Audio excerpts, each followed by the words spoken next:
ইয়ুনতান কি সত্যি মারা গেছে? তার কি হয়েছিল?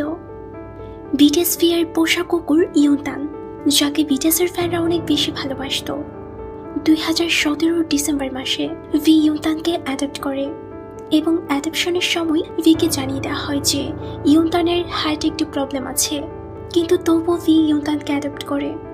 এর কিছুদিন পরেই ইয়ুনতানের প্রবলেমের কারণে সে অসুস্থ হয়ে পড়ে, যার জন্য তার একটি সার্জারিও করা হয়।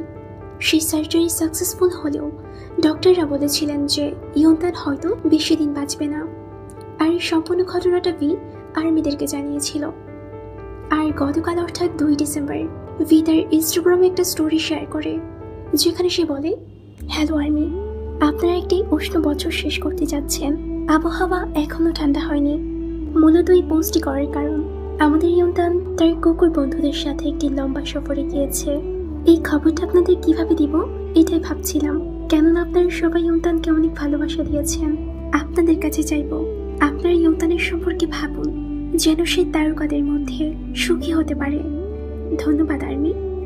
এটা দেখার পর সকলেই বুঝতে পারে যে ইয়ুনতান আর আমাদের মাঝে নেই, কিন্তু কিছু ইন্টারন্যাশনাল ফ্যানদের এক্সপ্লেনেশনের কারণে অনেকে একটু কনফিউজড হয়ে পড়েছিল যে সত্যি ইয়ুনতান মারা গেছে কিনা, এমনকি আমিও। কিন্তু সত্যি হলো এটাই যে ইয়ুনতান আর আমাদের মাঝে নেই, এমনকি সে তো আরো 2 মাস আগে আমাদের ছেড়ে চলে গেছে, যা আপনারা ভিড়ের কিছু অ্যাক্টিভিটি দেখলেই বুঝতে পারবেন।